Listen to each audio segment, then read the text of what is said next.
জান কি করতেছো জান? দেখতেছো না বলছি। বইতে থাকবে।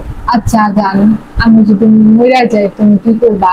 শয়তান কোনোদিন মরে বলো রে। নি এসব কথা কেন তো? আল্লাহ তোমার বাঁচা রাখো। কি করবা বলো? কি আর আহারে করবো? কিছুই করুন না। তোমার ছাড়া আমি কি অন্য কারো বিয়ে করবো? এটা তুমি মাথায় আনো কেন এগুলি? না এই কথা কেউ না তো। তা তুমি আমার কিছু হইলে তুমি একটা বিয়ে করে লেবা। তুমি নাকামিটা যে এত দেখো। করে কইতেছো, তোমার কথাকে আমি না রাখতে পারি কও? তোমার কথা রাখার তো আমার গুরু দায়িত্ব। তোমার এত ভালোবাসি, তোমার কথা আমার রাখতে হইব না কও? তো তুমি আমি তোমার নারাজ করুন না, আমি তোমার কথা দিতাম। তুমি কইছো আমারে, আমি তোমার কথা রাখি। তুমি কাকে বিয়ে করবা? যারে তো মরে করে বললাম করুন দিয়া কথা। তুই আমার জীবিত দিয়ে আমার মেলায় চাস।